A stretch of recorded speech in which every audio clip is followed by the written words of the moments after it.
আসসালামু আলাইকুম প্রিয় চাকরিপ্রত্যাশী বন্ধুরা, আশা করছি আপনারা সকলেই ভালো আছেন। সম্প্রতি বাংলাদেশ ইনস্টিটিউট অব ম্যানেজমেন্ট থেকে একটি নতুন নিয়োগ প্রকাশ করা হয়েছে। এখানে দেখতে পাচ্ছেন নিয়োগটি প্রকাশিত হয়েছে ৩ জুলাই ২০২২ তারিখে। এখানে দেখতে পাচ্ছেন শিল্প মন্ত্রণালয়ের আওতাধীন বাংলাদেশ ইনস্টিটিউট অব ম্যানেজমেন্টের নিম্নবর্ণিত ১৭টি ক্যাটাগরিতে সর্বমোট ৩০টি শূন্য পদে পূরণের নিমিত্তে বর্ণিত শর্তে যোগ্যতা সম্পন্ন বাংলাদেশের স্থায়ী নাগরিকদের নিকট হতে আবেদনপত্র আহ্বান করা যাচ্ছে। তো বন্ধুরা, এখানে সর্বমোট ১৭টি ক্যাটাগরিতে নিয়োগ করা হবে। তারপরে এই পদগুলোতে আপনারা এসএসসি, এইচএসসি এবং অষ্টম শ্রেণী পাশেও আবেদন করতে পারবেন। তারপরে এখানে আপনারা আবেদন করতে পারবেন আগামী ৩১ জুলাই ২০২২ তারিখ পর্যন্ত। তো বন্ধুরা, আজকে নিয়োগটি সম্পর্কে আমরা বিস্তারিত দেখবো। আপনারা এই নিয়োগটিতে কিভাবে আবেদন করবেন, এখানে আবেদন করতে আপনাদের কি কাগজপত্রগুলো প্রয়োজন হবে, এছাড়া এখানে কোন কোন পদের জন্য কি কি যোগ্যতা ও অভিজ্ঞতা রয়েছে। তো নিয়োগটি শুরুর আগে আপনার কাছে ছোট্ট একটি রিকোয়েস্ট থাকবে, আপনি যদি আমাদের চ্যানেলটিতে নতুন হয়ে থাকেন তাহলে অবশ্যই চ্যানেলটি সাবস্ক্রাইব করে পাশে থাকা বেল আইকনটি বাজিয়ে দিবেন, যেন পরবর্তী নিয়োগগুলো আপনি সবার প্রথমেই দেখতে পান। তো বন্ধুরা, আমরা যদি নিয়োগটি সর্বশেষ পদ থেকে শুরু করি, তাহলে সর্বশেষ পদটি দেখতে পাচ্ছি পরিচ্ছন্ন কর্মী ঝাড়ুদার। এখানে পদের সংখ্যা রয়েছে ২টি।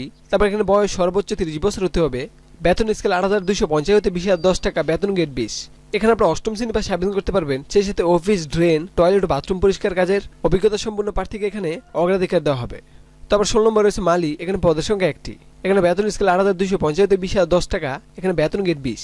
এখানে আপনারা অষ্টম শ্রেণীর পাশে আবেদন করতে পারবেন। সেই সাথে এখানে ফুলের চারা রোপণ, নার্সারিকরণ, সারপক ও যন্ত্রপাতি ব্যবহার, ওষুধপত্রের ব্যবহার এবং বাগানের পরিচর্যার জ্ঞান থাকতে হবে।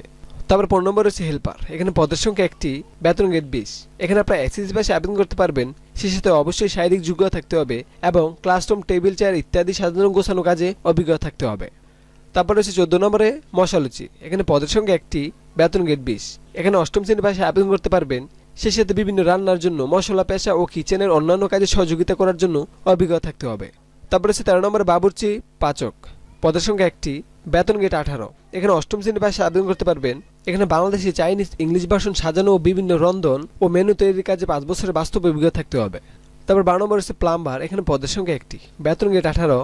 এখানে আপনারা এসি পাশে আবেদন করতে পারবেন। সেই সাথে প্লাম্বার কাজে অভিজ্ঞতা থাকতে হবে। তারপর হচ্ছে ফটোগ্রাফার। এখানে পদের সংখ্যা 1টি, বেতন গেট 16। এখানে এসি পাশে আবেদন করতে পারবেন। তারপর 10 নম্বর রয়েছে এলডিএ কাম কম্পিউটার অপারেটর। পদের সংখ্যা 1টি, বেতন গেট 16।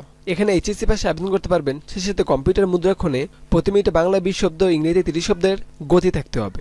তারপর 9 নম্বর হচ্ছে ইলেকট্রিশিয়ান। এখানে পদের সংখ্যা 3টি, বেতন গেট 15।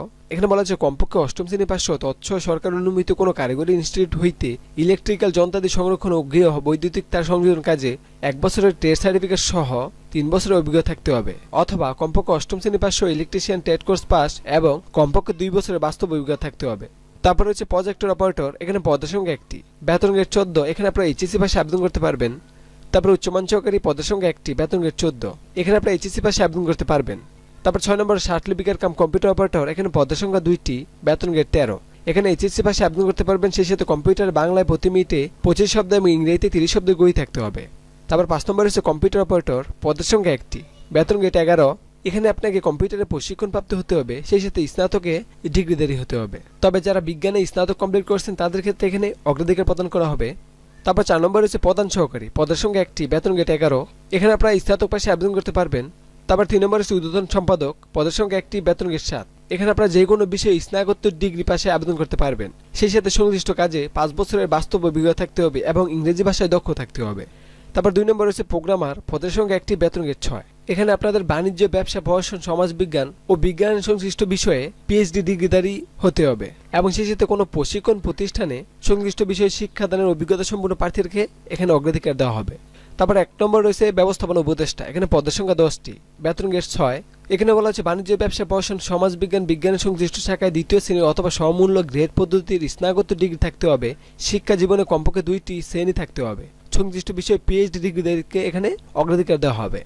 তো বন্ধুরা, এই ছিল পদ এবং শিক্ষক যোগ্যতা। তো নিচে এখনো শর্তাবলী রয়েছে।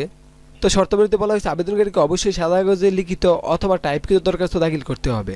আবেদনকৃত পদের নাম খামের উপরে স্পষ্ট করে লিখিত হইবে। তো বন্ধুরা, এই আবেদনটি মূলত আপনাদেরকে ডাকযোগে অথবা কুরিয়ারের মাধ্যমে করতে হবে। তো এই আবেদনটি করতে 1 থেকে 3 নং পদের জন্য 500 টাকা এবং ক্রমিক নং 4 থেকে 17 নং পদের জন্য 300 টাকা একটি পে অর্ডার অথবা ব্যাংক ড্রাফট করতে হবে। আপনারা যে কোনো তফসিলি ব্যাংক থেকে এই ব্যাংক ড্রাফটটি করতে পারবেন। তারপর এখানে বয়সের ক্ষেত্রে বলা হয়েছে এসসি বা সমমানের পরীক্ষায় সনদের ভিত্তিতে প্রার্থীর বয়সসীমা নির্ধারিত হইবে। 1 জুলাই 2022 তারিখে প্রার্থীর বয়স পদের বিপরীতে উল্লেখিত বয়সসীমার মধ্যে অবশ্যই থাকতে হইবে। তারপর এখানে নিচে বলা হয়েছে চাকরির আবেদন মহাপরিচালক Bangladesh institute of management 4 Sobhanbagh, Mirpur, Dhaka 1207 এর সমীপে রেজিস্টার ডাকযোগে এবং সরাসরি পৌঁছাইতে হইবে। আবেদনপত্র সর্বশেষ 31 জুলাই 2022 তারিখ অফিস চলাকালীন সময়ের মধ্যে অবশ্যই মহাপরিচালকের দপ্তরে পৌঁছাইতে হইবে। তো বন্ধুরা, আগামী 31 জুলাই 2022 তারিখে আপনাদের এই ঠিকানা বরাবর আবেদনপত্রটি ডাকযোগের মাধ্যমে অথবা সরাসরি প্রেরণ করতে হইবে। তো বন্ধুরা, আশা করছি আপনারা নিয়োগটি সম্পর্কে বিস্তারিত বুঝতে পেরেছেন। তো বন্ধুরা, নিয়োগটি সম্পর্কে কোনো রকম বুঝতে সমস্যা হলে আমাদের ভিডিও ডেসক্রিপশনে নিয়োগটির লিঙ্ক দেওয়া থাকবে, আপনি সেখান থেকে ক্লিক করে নিয়োগটি সম্পর্কে আরও ভালোভাবে বিস্তারিত দেখে নিতে পারবেন। তো বন্ধুরা, পরবর্তী লিঙ্কগুলো পেতে অবশ্যই আমাদের চ্যানেলটি সাবস্ক্রাইব করে আমাদের সাথেই থাকবেন। ধন্যবাদ আপনাকে।